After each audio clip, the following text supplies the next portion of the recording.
નમસ્કાર.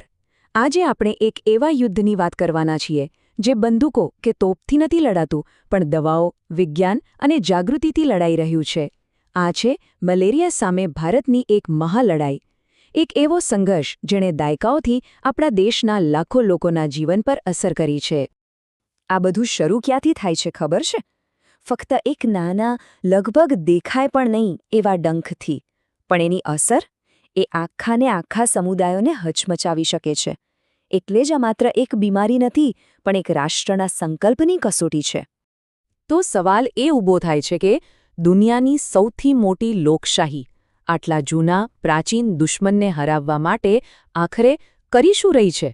આ કોઈ સરળ કામ નથી. ચાલો ભારતની આ આખી રણનીતિને આપણે નજીકથી સમજીએ. જુઓ, કોઈ પણ લડાઈ જીતવાનો પહેલો નિયમ છે તમારા દુશ્મનને બરાબર ઓળખો. મલેરિયાના કેસમાં આ દુશ્મન કોણ છે અને કામ કેવી રીતે કરે છે? ચાલો એ જાણીએ. અરે અહીં એક ખરેખર રસપ્રદ વાત છે. આપણે મોટાભાગે દોષ કોને દઈએ છીએ? મચ્છરને. પણ સાચું કહું તો મચ્છર તો માત્ર એક વાહક છે, એક ડિલિવરી બોય જેવો. અસલી દુશ્મન તો એ પેકેજ છે જે ડિલિવર કરે છે, અને એ પેકેજ છે પ્લાઝ્મોડિયમ નામનો એક નાનકડો પણ ખતરનાક પરોપજીવી.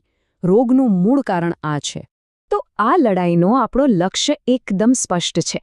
પહેલું, રોગના ફેલાવા પર નિયંત્રણ મેળવવું. બીજું, જે લોકો બીમાર પડે છે એમને બચાવવા એટલે કે મૃત્યુદર ઘટાડવો. અને ત્રીજું, જે અંતિમ લક્ષ્ય છે એ છે આ દુશ્મનને ભારતની ધરતી પરથી સંપૂર્ણપણે ખતમ કરી નાખવો.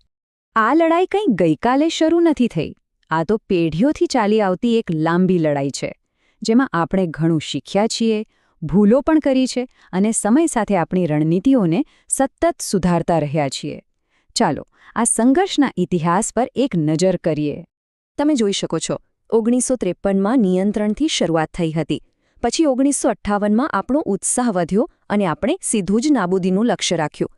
પણ 70ના દાયકામાં રોગે ફરી માથું ઉચક્યું અને એણે આપણને શીખવ્યું કે આ દુશ્મન ધાર્યા કરતાં ઘણો વધારે ચાલાક છે. આ બધા અનુભવોમાંથી બોધપાઠ લઈને આજે આપણી પાસે 2030 સુધીમાં મેલેરિયા મુક્ત ભારતનું એકદમ સ્પષ્ટ અને વાસ્તવિક લક્ષ્ય છે. તો સવાલ એ છે કે આજે ભારત કઈ યુદ્ધ યોજનાનો ઉપયોગ કરી રહ્યું છે?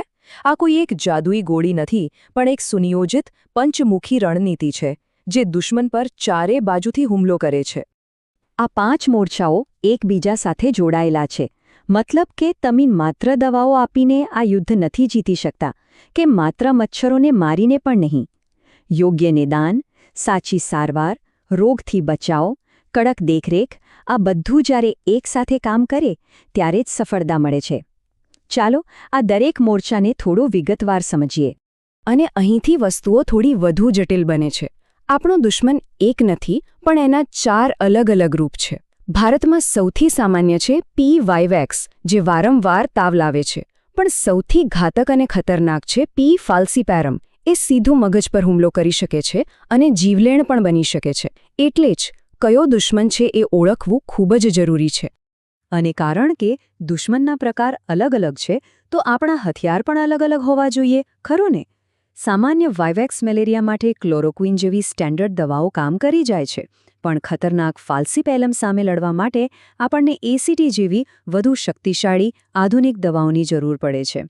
આ ટાર્ગેટેડ એપ્રોચ જે સારવારને અસરકારક બનાવે છે. સારવાર તો રોગ થયા પછીની વાત છે, પણ શું આપણે એને થતો જ અટકાવી શકીએ? બિલકુલ. આપણી પાસે સંરક્ષણની 3 લાઈનો છે.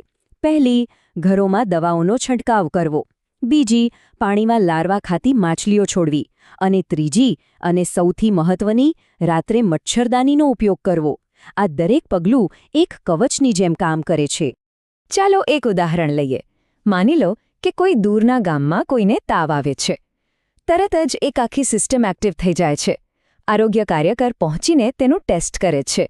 જો રિપોર્ટ પોઝિટિવ આવે તો તરત જ સાચી દવાઓ શરૂ થઈ જાય છે.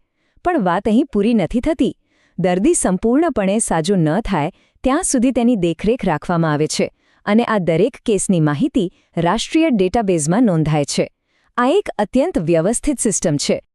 સારું, આપણે આટલી બધી મહેનત તો કરી રહ્યા છીએ, પણ એ કેવી રીતે ખબર પડે કે આપણે જીતી રહ્યા છીએ? જવાબ છે ડેટા. આ યુદ્ધમાં ડેટા જ આપણો સૌથી મોટો સાથી છે, જે આપણને સાચી દિશા બતાવે છે.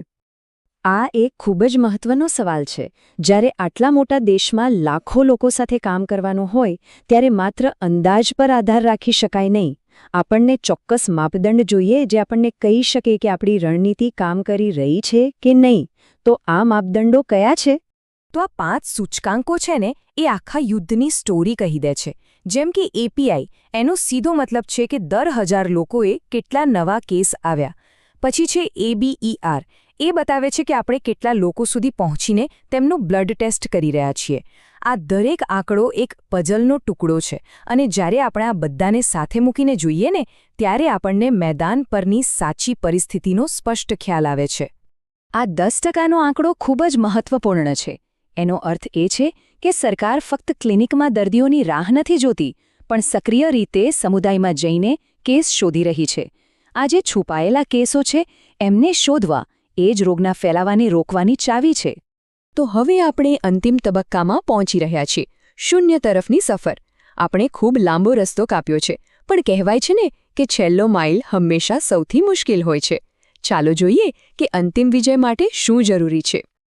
જ્યાં સુધી આપણે સૌથી નબળા અને સંવેદનશીલ લોકોનું રક્ષણ નહીં કરીએ, ત્યાં સુધી આપણે આ યુદ્ધ જીતી નહીં શકીએ. નાના બાળકો, ગર્ભવતી મહિલાઓ, દૂરના આદિવાસી વિસ્તારોમાં રહેતા લોકો, આ એ લોકો છે જેમને મલેરિયાનું જોખમ સૌથી વધુ છે. મિશન ઝીરોનો અર્થ જ એ છે કે કોઈ પણ પાછળ ન છૂટી જાય. અને આ છે એ લક્ષ્ય જેના માટે આ બધો સંઘર્ષ ચાલી રહ્યો છે. આ માત્ર એક આંકડો નથી, આ એક વચન છે. આવનારી પેઢીઓ માટે એક સ્વસ્થ અને સુરક્ષિત ભવિષ્યનું વચન. 2030 સુધીમાં મેલેરિયા મુક્ત ભારત. આ જ આપણું અંતિમ ધ્યેય છે. તો આ અંતિમ યુદ્ધ જીતવા માટે શું જોઈશે? આ ફક્ત સરકારનું કામ નથી. આમાં નવી વૈજ્ઞાનિક શોધો, દરેક નાગરિકની ભાગીદારી અને અતૂટ રાજકીય ઈચ્છાશક્તિની જરૂર પડશે. આ માનવતાના સૌથી જૂના દુશ્મનો પૈકીના એક સામે વિજ્ઞાન અને સંકલ્પની અંતિમ પરીક્ષા છે. અને આ લડાઈમાં ભારતની જીત એ આખી દુનિયા માટે એક પ્રેરણા બનશે.